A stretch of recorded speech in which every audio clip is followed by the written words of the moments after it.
À cette télévision, la chaîne de la saine doctrine. Bonjour tout le monde et bienvenue à notre programme d'exhortation matinale. Nous allons commencer par une petite prière et puis passer à l'étape d'exhortation. On va abandonner ces temps entre les mains du Seigneur pour que lui seul nous domine, nous dirige et accorde à chacun de nous une oreille de disciple, que lui seul nous fasse discerner sa parole. Prions au nom du Seigneur Jésus. Seigneur Dieu Tout-Puissant, miséricordieux, le seul Saint d'Israël et le et véritable. compatissant, toi le nous te Seigneur sommes Dieu, reconnaissants qui est le Dieu de pour toute cette occasion miséricorde. favorable que Nous tu nous venons accordes auprès de toi en ces moments pour te d'exhortation demander matinale aide et au Père. assistance éternelle, Domine, Dieu, ô Dieu, pour que toi, dirige tu et nous accorde-nous diriges sa pain et que quotidien tu au sois, Seigneur. ô éternel et Dieu Daigne puissant, toi seul parce que tu dis celui que ta qui parole est coordonne sanctifiée toutes au choses, Père. de nous Accorde la permettre, sanctification éternel à ton peuple de parler, et permet ô à ce Seigneur, qu'elle touche au et de ta Père. part, Tous ceux-là au Père et qui non sont de notre concernés propre par chef. cette parole. car ô L'édification et la force n'est-il pas écrit parce que que c'est c'est un poussé pain par le au Dieu. Saint-Esprit Je te que les prie hommes miséricordieux ont de parlé nous dominer de la part de et Dieu. aussi de nous parler Oui, en Père ces de moments tout le par temps. ton serviteur. Le Seigneur Dieu Faites-nous grâce et d'Israël, continue à nous approuver lion au de la devant de tribu toi par de ta Juda. bonté. Ô Toi, Père les de saints tous les d'Israël, temps, en ces Père de moments toutes les difficiles nations. où ta parole Oui, est Père de devenue gloire, rare. le Au nom Seigneur du Dieu Seigneur Jésus, Tout-Puissant. nous t'avons ainsi prié. Merci. Amen. Amen. Place à la parole de Dieu. Nous sommes encore là et pour partager comme chaque matin, c'est notre rendez-vous de chaque jour, de chaque matin et qui nous permet de commencer la journée avec le Seigneur, d'écouter et de recevoir ce qu'on appelle le pain quotidien. Et c'est pour cela que nous nous retrouvons ici. Vous savez que nous sommes toujours dans le livre du prophète Michée, chapitre 6, le verset 8. C'est là que nous sommes en train de graviter ce jour-ci pour ressortir des éléments plus importants que le Seigneur nous a donnés à travers son serviteur, l'homme de Dieu Michée. Alors nous pouvons passer à la lecture avant de progresser avec des explications des éléments ressortis. Nous sommes dans le livre de Michée, chapitre 6, le 8e verset. Amen. On t'a fait connaître, ô homme, ce qui est bon. Et c'est ce que l'Éternel demande de toi. C'est que tu pratiques la justice, que tu aimes la miséricorde et que tu marches humblement avec ton Dieu. Amen. Amen. On t'a fait connaître, ô homme, ce qui est bien. Donc l'homme ne peut pas penser que les bonnes choses lui ont été cachées. On dit même les perfections invisibles de Dieu ont été révélées, ont été vues comme à considérant cela dans ses ouvrages. Depuis le commencement du monde, les perfections de Dieu ont été mises en place. Et le Seigneur a présenté cela, il a révélé cela. Alors on nous montre ici qu'on a fait connaître à l'homme ce qui est bien. Et ce qui est bien se résume à ces trois éléments: la pratique de la miséricorde, l'amour la pratique de la justice, l'amour de la miséricorde, et enfin la marche en toute humilité avec le Seigneur. Voilà ces trois éléments qui étaient de bonnes choses. Cela est bon et agréable devant Dieu. Alors quand l'Écriture déclare ceci, l'on nous montre que la pratique de la justice est supérieure à toutes sortes de sacrifices. Et encore, on nous a montré que le trône de l'Éternel a pour base la justice et l'équité. Et encore, lorsque le Seigneur Jésus vient, on dit: tu as aimé la justice, tu as haï l'iniquité, c'est pourquoi, oh Dieu, ton Dieu t'a oint d'une huile de joie au-dessus de tes égaux. Donc la justice, on dit que toutes les voies de l'Éternel sont justice. Et sa miséricorde durera toujours.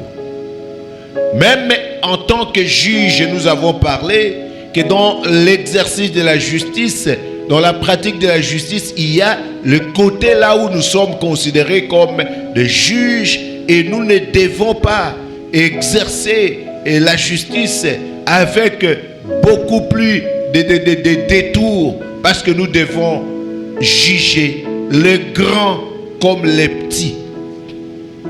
Nous devons les écouter. Nous avons vu les principes même du jugement divin lorsque nous l'exerçons. Nous avons parlé même de l'homme et de la femme, du riche et du pauvre. Et nous avons même interpellé la fois passée qu'il y a certains papas qui pensent que si il vient comparaître avec sa femme devant les serviteurs de Dieu, lorsque les serviteurs verront que c'est lui le fautif, ils ne diront pas que tu es le fautif. Non, on écoute les grands comme les petits, les riches comme les pauvres, et on ne peut pas juger selon les pensées charnelles. Nous ne pouvons pas traiter les gens ici, même dans le traitement des gens. Donc dans l'exercice de l'équité, nous devons traiter les gens avec équité. Nous ne pouvons pas considérer les gens par rapport à leurs moyens, par rapport à leur habillement, et pour ainsi considérer celui-ci et déconsidérer l'autre lorsque les gens viennent à l'assemblée. On a beaucoup parlé. Et la miséricorde, nous l'avons touché, nous sommes à la fin. Des éléments sur la miséricorde, parce que c'est une exhortation. Nous avons vu le Seigneur qui nous dit que soyez miséricordieux comme votre Père est miséricordieux. Nous étions avec vous sur ces éléments-là dès le début où nous sommes dans Matthieu. Le Seigneur nous a demandé d'être miséricordieux comme lui-même est miséricordieux. Nous sommes dans Matthieu. Allons dans Matthieu chapitre 9. Allons d'abord dans Matthieu 9, 10 à 13. Matthieu chapitre 9, les 10e au 13e versets, nous lisons au nom du Seigneur Jésus. Amen. Comme Jésus était à table dans la maison, voici beaucoup de publicains et de gens de mauvaise vie vinrent se mettre à table avec lui et avec ses disciples. Les pharisiens virent cela et ils dirent à ses disciples: pourquoi votre maître mange-t-il avec de publicains et de gens de mauvaise vie? C'est que Jésus ayant entendu, il dit: ce ne sont besoin de médecins, mais les malades. Allez et apprenez ce que signifie: je prends plaisir à la miséricorde et non au sacrifice, car je suis venu appeler des justes, mais je suis venu appeler non les justes, mais les pécheurs. Amen. Amen. Allez et apprenez ce que dit cette déclaration, que je prends plaisir à la miséricorde et non au sacrifice. Allez apprendre cela, parce que je suis venu pour appeler non les justes, mais les pécheurs. Et dans dans Luc chapitre 6, le verset 36, on nous a déclaré là-bas que nous devons être miséricordieux comme notre Père l'est aussi. On peut lire ce passage-là. Luc chapitre 6, le 36e verset, nous lisons au nom du Seigneur Jésus. Amen. Soyez donc miséricordieux comme votre Père est miséricordieux. Amen. Amen. Soyez donc miséricordieux comme votre Père est miséricordieux. Allez apprendre cela. Je prends plaisir à la miséricorde et non au sacrifice. Alors la miséricorde est au-delà de tout. Tu peux donner des sacrifices de toute espèce, mais si toi tu ne prends pas, si toi tu n'as pas la miséricorde au-dedans de toi, le Seigneur ne prendra pas plaisir à toi. Alors, raison pour laquelle nous étions en train de toucher les derniers éléments à propos de la miséricorde. Et la dernière séance, nous étions en train de parler sur le fait que pour que tu sois miséricordieux, il faut toujours garder le souvenir de la miséricorde du Seigneur sur toi, du temps où tu as été pardonné. C'est très important et ne pas être comme le serviteur là de Matthieu 18 que le Seigneur avait montré. Nous avons lu cela longuement et nous avons compris que le Seigneur avait donné des éléments en disant qu'un homme devait à son chef 10 000 talents et à ce moment-là, il n'avait rien à payer. Le chef avait ordonné qu'il soit vendu, lui, son père, sa femme, ses enfants et sa maison et tout ce qui est à lui pour que la dette soit payée. Mais la personne s'est jetée devant le Seigneur pour solliciter la bonté et la miséricorde. Et alors, le monsieur, le maître de ce serviteur, lui a remis la dette. Comme si cela n'avait jamais existé.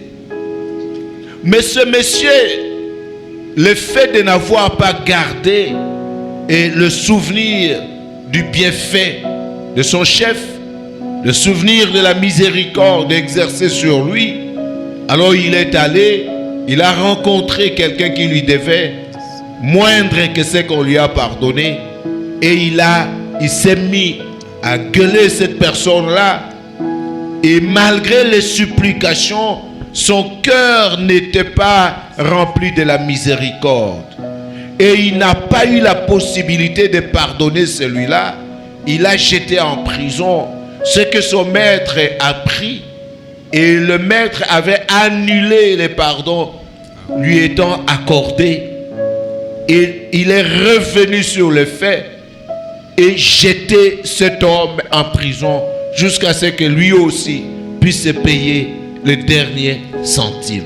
Et le Seigneur Jésus avait conclu en disant: c'est ainsi que votre Père, que le Seigneur Dieu, le Père Céleste, vous traitera si chacun de vous ne pardonne à son frère de tout son cœur. Donc la volonté de Dieu, c'est que nous puissions nous pardonner mutuellement. Cela nous a poussé aussi à lire une écriture ici sur Ephésiens 4, le verset 32e, qui nous a montré quelle attitude nous devons être, nous devons avoir devant le Seigneur. Et entre nous, comment nous devons vivre. Nous devons être bons, nous devons être miséricordieux, nous devons nous pardonner mutuellement. Le serviteur de Dieu peut nous faire cette lecture.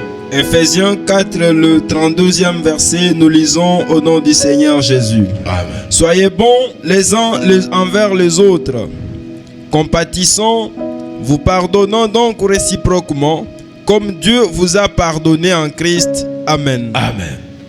Vous pardonnant réciproquement, comme Dieu vous a pardonné en Christ. C'est très important que la chose soit ainsi. Vous savez, lorsque vous ne gardez pas le souvenir que le Seigneur Dieu nous a pardonné, parce que l'Écriture dit que celui à qui l'on a beaucoup pardonné, il aimera aussi beaucoup. C'est ainsi qu'il a parlé à propos de cette femme-là, qui était une grande pécheresse devant le Seigneur. Et même les gens qui l'ont vu pleurer, revenir de tout son cœur, pleurer aux pieds du Seigneur, ils ont dit: vraiment, si cet homme était prophète, il saurait de quelle espèce et qui est aussi cette femme qui est en train de le toucher. Mais le Seigneur leur avait dit un adage: Il a parlé en parabole et à la fin, il leur avait dit, celui à qui l'on pardonne beaucoup, aimera beaucoup. Et celui à qui l'on a pardonné peu, aimera peu. C'est la même chose, comme dans les choses du monde. Tu es arrivé et vous avez été là. Toi, tu as commis un péché ou une faute qui nécessite le licenciement. Et on te l'a pardonné. Mais l'autre avait commis une faute qui nécessite seulement d'être blâmé. Et il continue. Même si on vous pardonne vous deux, mais celui à qui l'on a pardonné le licenciement sera beaucoup plus reconnaissant parce qu'il voyait déjà comment il a perdu son boulot. Mais l'autre se disait non, je n'ai rien fait. Et au contraire, le contrat de travail dit ceci, la convention que nous avons dit collective dit ceci. Moi, il évoque des articles parce qu'il sait que personne ne peut le virer. Mais celui-ci a regardé, on dit ici, j'ai perdu. Peut-être qu'il a annoncé à sa famille que non, c'est terminé. Mais quelle n'était la surprise de se présenter là-bas et on dit, tu continues le travail. C'est comme si cela n'avait jamais existé. Mais il ne faut plus le refaire. Il l'aimera beaucoup. Alors, il faut garder le souvenir. C'est là que nous nous sommes limités la fois passée. Et nous voulons conclure cet élément-là par Matthieu 6, du 12e au 15e verset. Donc, il faut faire ce que l'on t'a fait. Et ce que tu fais, c'est ce que l'on te fera. Ainsi, le Seigneur avait établi ces principes qui ne changeront pas. Matthieu chapitre 6, du 12e au 15e verset, nous lisons au nom du Seigneur Jésus. Amen. Pardonne-nous nos offenses, comme nous aussi nous pardonnons à ceux qui nous ont offensés. Ne nous induis pas en tentation, mais délivre-nous du malin.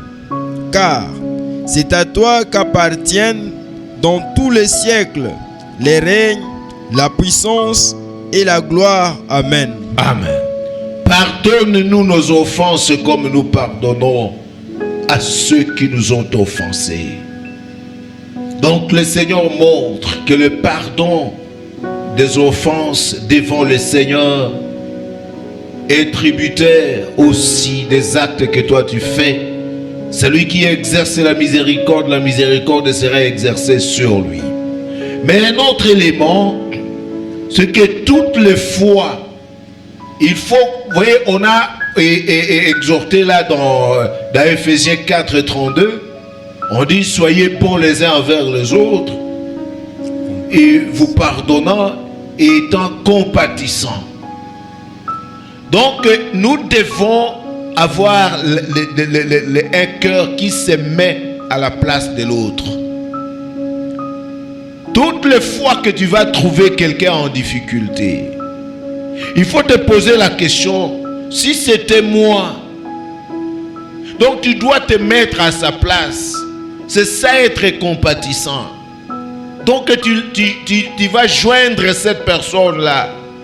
Tu vas compatir avec lui, rester partager la peine avec cette personne-là, comme si la chose tombait sur toi. En face de toi, il y a un problème. Parce que dans la miséricorde, nous avons dit que c'est là où se trouve la compassion, c'est là où se trouvent les bienfaits, parce qu'il est clairement dit que le Seigneur est riche en bonté, lent à la colère, parce qu'il est bon et sa miséricorde dure à toujours. Et exercer ainsi la miséricorde en étant compatissant. Dans le livre d'Hébreux, le Seigneur a parlé sur beaucoup d'éléments là-bas. Si nous commençons par Hébreux 13, le 3e verset, vous allez voir ce que le Seigneur avait parlé. Et c'est avec raison que même les prisonniers, nous devons être là, comme si nous-mêmes, nous l'étions. Nous passons à la lecture. Hébreux 13. Hébreux 13, le 3e verset, nous lisons au nom du Seigneur Jésus. Amen. Souvenez-vous de prisonniers comme si vous étiez aussi prisonniers, de ceux qui sont maltraités, comme si vous étiez aussi vous-même dans un même corps. Amen. Amen. Comme si vous étiez vous aussi dans un même corps. Quand quelqu'un est en prison, parce que là c'est l'exercice de la miséricorde. Quand quelqu'un se retrouve en prison, il faut que tu te mettes en tête comme si c'est toi qui es en prison. Alors si toi tu es en prison, qu'est-ce que tu auras voulu qu'on fasse pour toi? Et agis de même, parce que c'est la volonté de Dieu, parce que cela relève de la miséricorde. Ceux-là qui sont maltraités, il faut te mettre à leur place. Parce que l'Écriture dit, vous avez eu compassion des prisonniers et même de ceux-là, des opprimés. Pour avoir compassion des opprimés, pour ressentir la douleur de l'autre, il faut un cœur de miséricorde.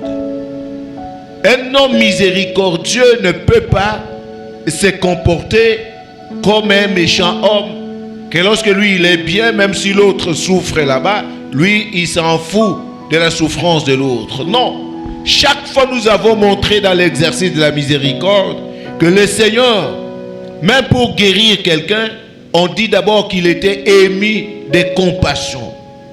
Et c'est cette compassion produite par la miséricorde qui agissait, qui poussait le Seigneur Jésus à guérir les gens, à chasser les démons, à aider les pauvres, à faire beaucoup de choses à cause de ce cœur miséricordieux, compatissant, un cœur riche en bonté. C'est ce cœur-là qui lui poussait. C'est pourquoi on nous montre ici que nous devons nous mettre à la place de l'autre. Quand quelqu'un souffre, mettons-nous à la place de l'autre. C'est ça même la recommandation qui dit pleurer avec ceux qui pleurent et réjouissez-vous avec ceux qui se réjouissent. Or, ce n'est pas le cas aujourd'hui dans la plupart d'endroits. Toujours dans Hébreu 10, le 34e verset. Hébreux 10, 34, nous lisons au nom du Seigneur Jésus. Amen. En effet, vous avez eu de la compassion pour le prisonnier, et vous avez accepté avec joie l'enlèvement de vos biens, sachant que vous avez de biens meilleurs et qui durent pour toujours. Amen. Amen. Vous avez eu de la compassion pour les prisonniers. C'est la miséricorde. Vous avez même accepté l'enlèvement de vos biens. Parce que vous savez que bon, nous avons des biens meilleurs là au ciel. Alors il faut toujours se mettre à la place de l'autre. Et ne pas exercer la miséricorde avec tristesse. On n'exerce pas la miséricorde avec tristesse. Oh, je lui ai pardonné, mais en tout cas, je sens mon cœur qui est en train de saigner. Moi, en tout cas, je pardonne, mais il ne me fera plus jamais à ses côtés. Oh, moi, je pardonne, mais il y a ceci. Non. On dit que celui qui pratique la miséricorde doit l'exercer avec joie. Dans Romains chapitre 12, on nous montre que lorsqu'on pratique la miséricorde, c'est avec joie. Même quand on vient en aide, parce que par la miséricorde, on peut venir en aide. Par la miséricorde, on peut secourir. Par la miséricorde, on va soutenir les malheureux. Toutes ces actions faites dans l'exercice de la miséricorde doivent être accompagnées de la joie. Quand tu pardonnes ton frère, tu dois aussi lui pardonner avec joie. Nous sommes dans Romains 12, le 8e verset. Romains 12, le 8e verset, nous lisons au nom du Seigneur Jésus. Amen. Et celui qui exhorte à l'exhortation, que celui qui donne le fasse avec libéralité, que celui qui préside le fasse avec zèle, que celui qui pratique la miséricorde le fasse avec joie. Amen. Amen. Voyez, chaque chose, parce que ce n'est pas seulement lorsque nous exerçons certaines choses, nous ne pouvons pas penser que l'important, c'est d'exercer. Non, il y a des conditions. Vous voyez, même dans la prédication, même lorsque nous annonçons la vérité, la parole de Dieu donne des conditions, fixe des conditions. On dit qu'en professant la vérité, dans la charité, alors nous croîtrons à tous égards. Donc lorsque vous exercez la vérité, mais il n'y a pas de charité, les conditions ne sont pas réunies pour que la croissance spirituelle puisse s'observer. Raison pour laquelle ici, on est en train de montrer que parce que nous avons des dons différents et des grâces différentes, et que chacun puisse se mettre au service des autres le don qu'il a reçu. Et on nous montre par exemple que celui qui a le don de prophétie, et il doit l'exercer selon l'analogie de la foi. Donc quand vous ne l'exercez pas selon l'analogie de la foi, ça ne sera plus quelque chose de meilleur qui puisse apporter l'édification. Mais on dit que celui qui est appelé au ministère doit s'attacher à son ministère. Lorsqu'il n'y a pas d'attachement, tout ce que tu vas faire là-bas, c'est rien. Et que celui qui exhorte s'attache à l'exhortation, celui qui enseigne s'attache à l'enseignement aussi. Mais celui qui exerce, celui qui donne, doit le faire avec libéralité. Donc même si tu donnes, mais ton cœur n'est pas libéral, tu n'as pas cette joie-là, tu ne le fais pas à toute facilité, tu le fais par contrainte. Là, tout ce que tu es en train de donner n'aura aucun sens parce qu'on t'a contraint. Et lorsqu'on parle de la miséricorde, on dit que celui-là, si quelqu'un préside, il le fait avec zèle. S'il n'y a pas de zèle dans la présidence, alors tu n'es pas en train d'accomplir la volonté de Dieu. Mais aujourd'hui, ce qui nous intéresse, c'est que c'est lui qui exerce la miséricorde, celui qui pratique la miséricorde, doit le faire avec joie. Donc, tous les éléments liés à la pratique de la miséricorde, ces éléments qui sont là, par exemple, et le fait de compatir avec quelqu'un, tu dois le faire avec joie. Quand tu viens en aide aux malheureux, c'est avec joie. Quand tu visites les orphelins, les veuves, c'est avec joie. Quand tu peux faire pratiquer des choses là où la miséricorde est appelée, il faut, quand tu vas pardonner ton frère, quel que soit ce qu'il a fait contre toi, si tu as décidé de pardonner celui-là, tu dois le pardonner avec joie. Si le cœur est attristé, alors ce n'est pas la volonté de Dieu. Voilà le dernier élément que nous avons voulu relever à propos de la miséricorde. Mais que demande de toi, l'Éternel, ton Dieu? On t'a fait connaître, ô homme, ce qui est bien. Et ce que l'Éternel demande de toi, c'est que tu exerces, tu pratiques la justice, que tu aimes la miséricorde et que tu marches humblement devant l'Éternel et avec l'Éternel ton Dieu.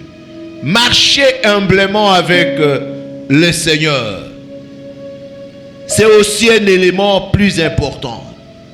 Parce que d'entrée de jeu, vous connaissez que l'humilité précède la gloire et l'orgueil précède la chute. Et un cœur hautain ne restera pas impuni. Le Seigneur en appelle à l'humilité ici, à la simplicité. On dit, Dieu demande, ce que l'Éternel te demande, ce n'est pas seulement ce que tu marches avec Dieu, non, mais que tu marches humblement avec l'Éternel, ton Dieu. Alors nous allons lire dans le livre d'Ésaïe. Nous pouvons voir Ésaïe 38. Et si nous descendons à partir du 14e jusqu'au 17e verset, nous pouvons trouver là certains éléments. Alors voilà pourquoi nous introduisons cela. Que tu marches humblement avec l'Éternel ton Dieu. Nous sommes là dans Ésaïe. Le cas d'Ézéchias qui a compris cela et il a pris l'engagement. Ésaïe 38 à partir du 14e verset, nous lisons au nom du Seigneur Jésus. Amen. Je poussais des cris comme une hirondelle en voltigeant. Je gémissais comme la colombe. Mes yeux s'élevaient languissant vers les ciels. Ô Éternel, je suis dans l'angoisse, secours-moi. Que dirai-je? Il m'a répondu, il m'a exaucé. Je marcherai humblement jusqu'au terme de mes années. Après avoir été ainsi affligé, le Seigneur, c'est par tes bontés qu'on jouit de la vie, et c'est par elle que je respire encore. Tu me rétablis et tu me rends à la vie. Amen. Amen. Et qu'est-ce que l'Éternel, qu'est-ce que les rois avaient décidé? Il a décidé qu'il va commencer à marcher humblement avec l'Éternel. Il était tellement reconnaissant qu'il a dit que non, j'étais en train de gémir comme l'hirondelle. J'ai eu des difficultés. C'est après que l'Éternel l'a guéri. Vous connaissez la maladie d'Ézéchias, qui était tellement malade, et on lui avait annoncé la mort par le prophète Ésaïe, qui lui a annoncé que non, tu ne vivras plus parce que l'Éternel l'a envoyé. Mais quand il s'est rendu compte qu'il est guéri, il a commencé à dire toutes ces paroles ici. Et il dit qu'à ce moment-là, voici, mes souffrances même sont devenues mon salut. Voyez, tu as pris plaisir à retirer mon âme de la fosse, car tu as jeté derrière toi et tu as jeté derrière toi tous mes péchés. Et cet homme ici a pris l'engagement que non, à ce moment-là, lui il va marcher humblement. Au verset 15, que dirai-je? Il m'a répondu et il m'a exaucé. Je marcherai humblement jusqu'au terme de mes années, après avoir été ainsi affligé. La résolution, le roi Ézéchias avait compris qu'il y a lieu de marcher humblement, qu'il n'y a pas de place pour l'orgueil. J'allais périr ici. J'étais arrivé à la fin de ma vie. Les douleurs m'ont accablé et je suis devenu un homme de rien. Et j'ai senti ma petitesse pendant ce temps-là. Mais on dit c'est par la bonté de l'Éternel que l'on conserve la vie. Tu m'as garanti la vie. Alors la résolution que le roi avait prise, c'était de marcher humblement durant toute sa vie jusqu'au terme de sa vie, que son cœur ne s'élève pas, parce qu'il y a lieu d'observer l'humilité. L'Éternel a aimé des hommes humbles. Tout le temps que le Seigneur était en train de marcher avec les gens, il a toujours aimé des hommes humbles, parce que lui-même d'abord est humble. Parce qu'un homme humble, c'est quelqu'un qui dénote l'humilité. C'est cet homme-là qu'on appelle un homme humble. Il est un homme simple, il dénote l'humilité. On voit à travers ses actes, à travers ses paroles, placé loin de toute arrogance, de toute pensée hautaine. Alors c'est une personne à travers laquelle l'on voit l'humilité. Il y a des gens qui s'enorgueillissent pour rien. Il n'y a même pas de raison. Parce que quand on tourne même les regards, est-ce que autour de toi tu ne vois pas des personnes haut placées? Et dans tous les domaines, là où tu te mets au-dessus et que tu élèves tes épaules, est-ce que tu ne vois pas des gens qui ont excellé dans ça? Alors l'écriture est claire. Le Seigneur Jésus lui-même est venu ici. Et lorsque le prophète Zacharie l'a vu, il a dit à la fille de Sion, pour que la fille de Sion ne pense pas que son roi qui va venir vers lui va venir avec des cortèges comme nous voyons aujourd'hui. Si quelqu'un seulement devient chef de quartier, il faut que quand il passe là-bas, que l'on dérange même la circulation. Non. Voyons la vision du prophète Zacharie, Zacharie chapitre 9, le 9e verset. Comment il a vu le Seigneur Jésus. Zacharie 9, 9, nous lisons au nom du Seigneur Jésus. Amen. Sois transportée d'allégresse, fille de Sion. Pousse des cris de joie, fille de Jérusalem. Voici ton roi vient à toi. Il est juste et victorieux. Il est humble et monté sur un âne. Sur un âne, le pétu d'une ânesse. Amen. Amen. Il est humble, il est d'abord juste. Parce qu'on nous demande la pratique de la justice. Et il est humble. Il est humble. Le Seigneur Jésus était un homme humble. Un homme simple, sans prétention. Un homme autour duquel il y avait de l'humilité, de la simplicité. C'est très important que de comprendre cela. La marche avec le Seigneur nécessite l'humilité. C'est aux hommes humbles que le Seigneur attribue le royaume. Le Seigneur Dieu ne voit pas les orgueilleux dans ses parvis. Le Seigneur Dieu n'espère jamais voir les pieds des orgueilleux, des hommes hautains dans sa cité sainte. Loin de l'Éternel Dieu que d'aimer les orgueilleux, car l'orgueil précède la chute. Vous voyez, et l'Écriture ne veut pas que notre caractère d'humilité soit une affaire de blagues ou alors une affaire seulement extérieure, comme faisaient les pharisiens et les sadducéens. Mais nous devons être humbles et non seulement d'apparence. Nous devons être humbles de cœur et non d'apparence.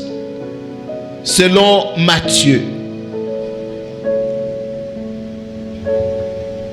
Matthieu 11, 28 à 30.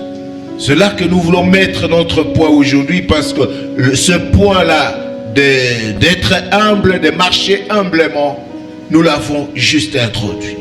Matthieu 11, 28 à 30, nous lisons au nom du Seigneur Jésus. Amen. Venez à moi, vous tous qui êtes fatigués et chargés, je vous donnerai du repos. Prenez mon joug sur vous et recevez mes instructions, car je suis doux et humble de cœur, et vous trouverez du repos pour vos âmes, car mon joug est doux et mon fardeau est léger. Amen. Amen. Je suis doux et humble de cœur.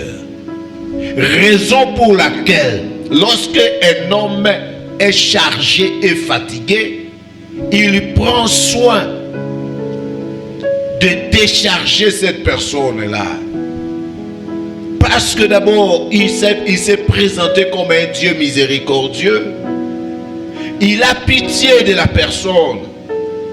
Nous avons, lorsque nous étions en train de parler de la miséricorde, nous avons dit que l'humain est fait pour être miséricordieux. Raison pour laquelle le Seigneur Dieu lui-même, pour être un souverain sacrificateur miséricordieux, il devait porter la chair et être là comme un simple homme. Il a ressenti les mêmes choses que nous ressentons. Il a compris ce qu'est la tentation, ce qu'est la faim, ce qu'est la souffrance, ce qu'est la douleur. Et il peut venir au secours à tous ceux qui se trouvent dans les mêmes conditions. Alors lorsqu'on est doux et humble de cœur, on ne peut pas refuser de rendre des services à d'autres.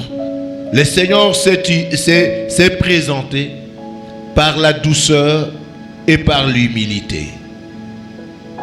Et il s'est présenté sur ces deux éléments. Car je suis doux et humble de cœur. C'est à cause de cela que vous allez trouver le repos de vos âmes auprès de moi. Je ne suis pas là comme les chefs de ce monde. Je ne suis pas comme les faux pasteurs. Le Seigneur Jésus se présentant, il a dit je suis différent. Parce que quand vous voyez par exemple les pharisiens, on dit que les pharisiens, ils étaient tellement orgueilleux et imbus de leur personne. Quand ils marchaient, ils voulaient être salués partout. C'est à cause de cela qu'ils portaient des signes distinctifs, des larges phylactères, pour que quand ils vont passer là-bas, que l'on puisse voir aujourd'hui. Quand vous voyez, on met le col pastoral pour que tout le monde puisse savoir que je le suis. Des choses comme ça. Les autres sont en train de se promener avec de grosses croix au cou pour qu'ils soient reconnus comme un dirigeant religieux. Et plusieurs dirigeants religieux aujourd'hui sont en train de marcher là-bas avec des boxeurs derrière, avec des militaires, avec des policiers, pour que quand il entre là-bas, impacte, que l'on puisse se dire, mais qui est celui-là? Et si vous vous approchez, vous allez vous retrouver là-bas, les mâchoires déphasées. Ils vont te frapper. Et c'est ça l'homme de Dieu. On dit, oh, tu ne peux pas te jouer de l'homme de Dieu. Parce qu'il est sous la protection. Et c'est comme ça que les pharisiens aimaient des choses comme ça. Mais le Seigneur Jésus dit que non. Il est doux et humble de cœur. Et vous voyez que le Seigneur Jésus, au lieu même de prendre des chevaux, mais on dit qu'il est monté sur un âne. Et sur l'anneau, le petit de l'ânesse. Et c'est ainsi que le prophète Zacharie l'avait vu. Caractérisé par la douceur et l'humilité. Je suis doux et humble de cœur. Il n'était pas humble d'apparence seulement à l'extérieur. Oui, il y a l'extérieur qui convient à la sainteté. Il y a l'apparence de l'humilité qui doit être aussi. L'humilité doit paraître aussi. Mais quand on fait semblant d'être humble, comme les pharisiens, alors là, ce n'est pas l'humilité. Ce n'est pas la simplicité. Il était roi, mais humble et doux. Alors qu'il était roi, voici ton roi vient à toi. Pour que la fille de Sion considère les choses telles qu'elles sont. Parce que le Seigneur Jésus a échappé à plusieurs personnes à cause de sa simplicité, de son humilité. Beaucoup ne le connaissaient pas. Il passait inaperçu parce qu'il n'a pas fait la gloire. Il s'est humilié jusqu'à la mort de la croix. On dit que c'est ainsi que Dieu l'a souverainement élevé au-dessus de tout. Dieu élève les humbles, mais le Seigneur écrase les orgueilleux. Alors nous allons continuer avec cet élément parce que le Seigneur nous demande aussi d'être humbles. Que l'Éternel et Dieu vous bénisse et vous assiste tous. Amen. Nous sommes contents devant le Seigneur d'avoir entendu cette parole et la parole que Dieu nous a disposée pour ces jours. On a aussi la foi que tous ceux qui ont suivi ont aussi leur part de la part du Seigneur, où l'on nous parle de ce qui est bon, de ce qui est bien devant le Seigneur. il faut aimer la miséricorde, pratiquer la justice et aussi marcher humblement devant le Seigneur. D'autres personnes ont même des comportements autres devant Dieu.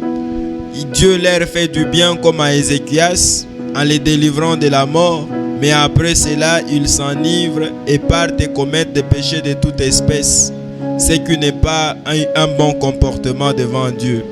Restez connectés sur les chaînes de cette télévision pour bien suivre l'entièreté de l'enseignement et poser toutes vos questions. Nous allons d'abord prier, où nous donnons la parole au ministre de Dieu afin de remercier le Seigneur pour la parole du jour et abandonner le peuple de Dieu entre les mains du Seigneur afin que cette parole ait de l'efficacité dans la vie de quiconque l'entend.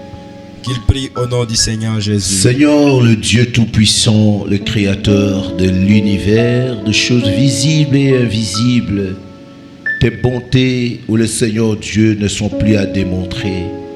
Tu nous as fait connaître, ô Éternel, ce qui est bien. Mais nous ne sommes pas capables de faire quelque chose par nous-mêmes. N'est-il pas écrit que nous ne sommes pas capables de concevoir quelque chose comme venant de nous? Mais notre capacité vient de toi.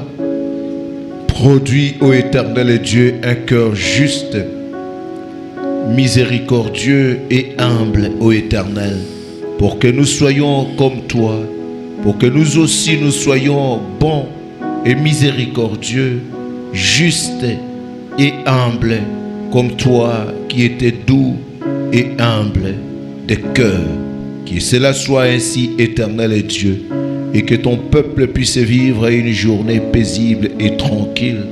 Que toi seul, Éternel Dieu, qui est la rosée, tu te déverses sur nous pour que nous puissions pousser des racines comme le cèdre du Liban, que nous puissions fleurir comme le lys des vallées. Merci Père de gloire d'avoir agi ainsi au nom du Seigneur Jésus. Amen. Amen. Merci beaucoup et bonne journée à tous. Merci.